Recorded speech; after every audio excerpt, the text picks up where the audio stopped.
Hey guys, how's everybody doing?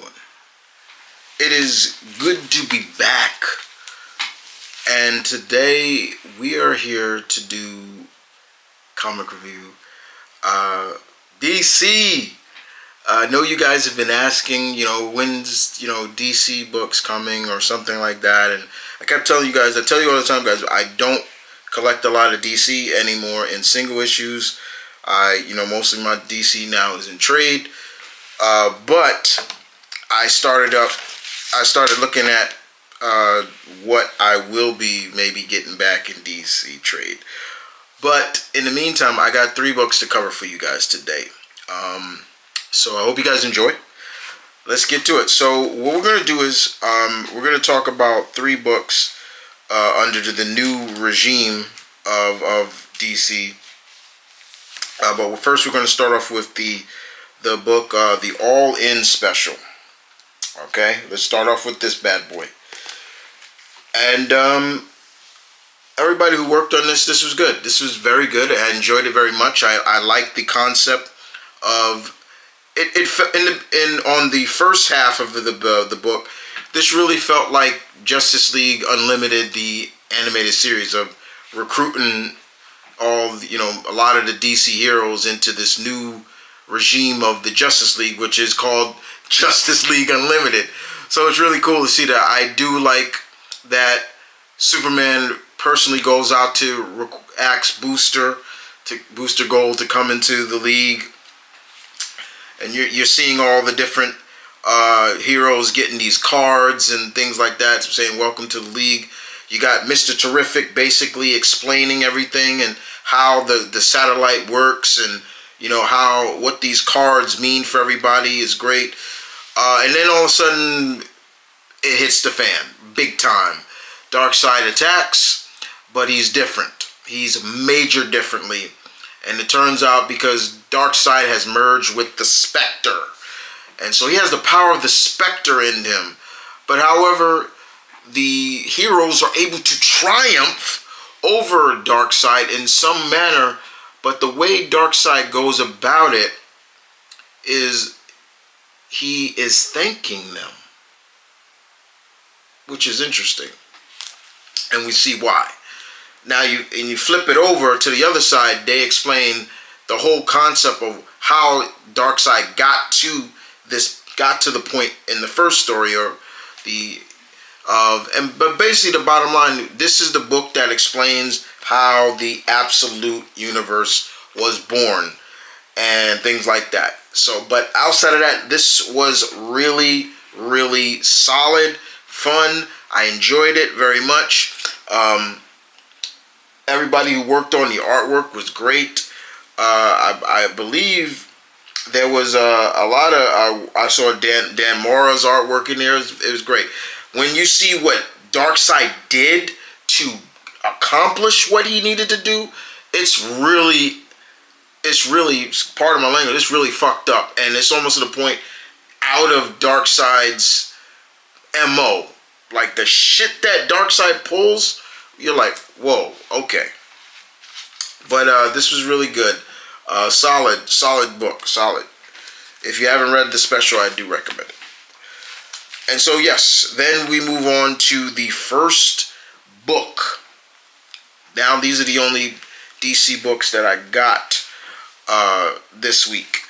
And we're going to start off with Absolute Batman, number 1. Scott Snyder, Nick Dragata, and Frank Martin are the creative team on this. What did I think of this?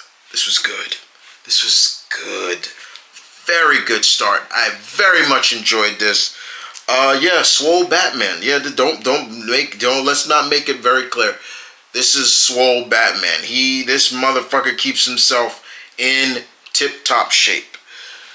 What I loved about this is that we are viewing this version of Gotham narrated through the eyes of Alfred Pennyworth, who in this universe is some sort of hitman or assassin for hire. And we don't know who he is, but we do know he gets his orders from his unknown employers. They tell him what to do.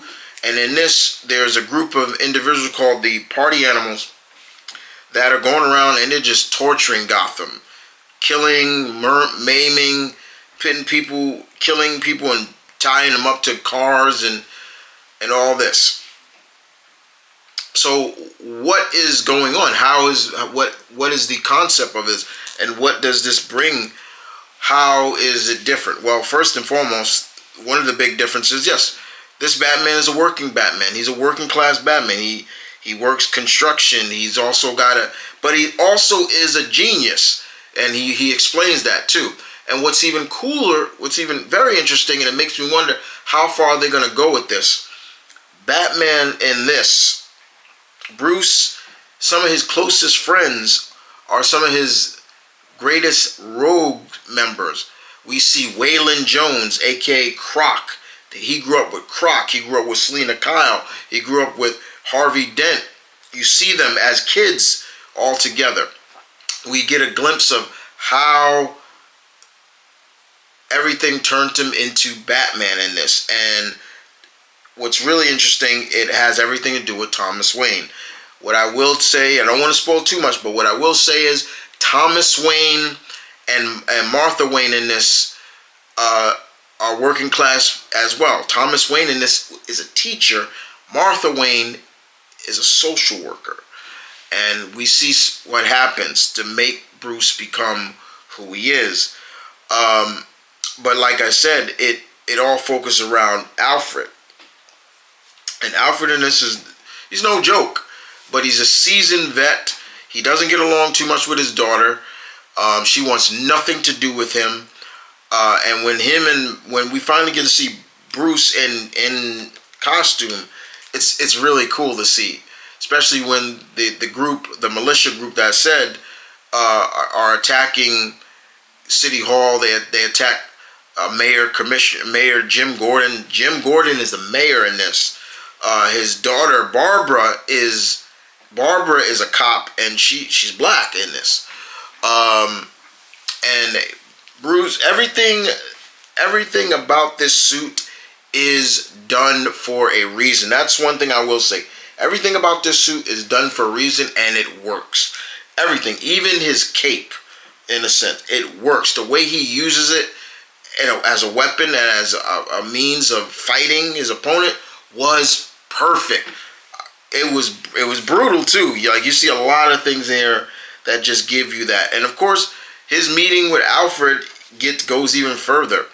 Alfred even is able to track down Bruce outside of costume, and he explains. He's like, "You're good.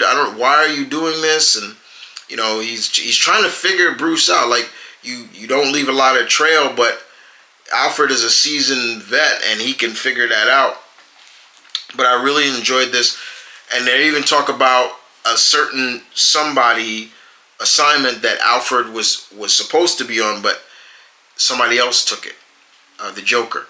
So we do see the Joker at the end. But this was great. I'm not going to spoil the Wayne's death,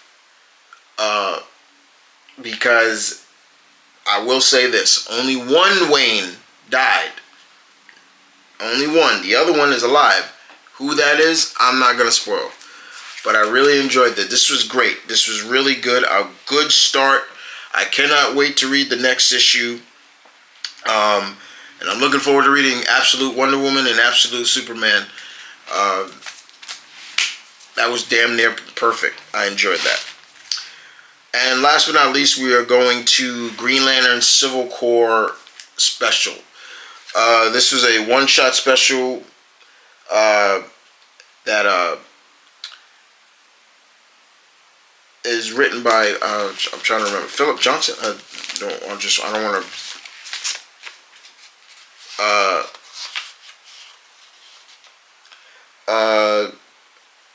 Jeremy Adams and Philip Kenny Johnson, and Salvador La Roca does the artwork on this. Basically, this is, in some cases, this special has to do with a lot of things. If you haven't, you're not reading the Green Lantern book, or even Green Lantern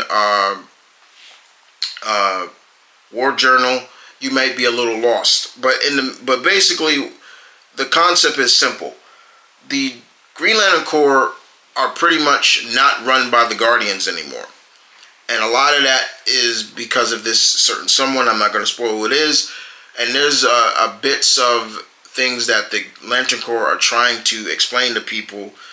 And we see a lot of things. One of them that really just broke my heart in this is seeing Kilowog with a fucking Yellow Lantern costume on. And I gotta show this off. This was just terrible to see. It made me, I was pissed off. Look at that. Look at that shit. Look at that shit. That's bullshit. I was like, what the fuck? So it circles around Hal, John, Guy, Carol Ferris, who is Star Sapphire, is in this as well.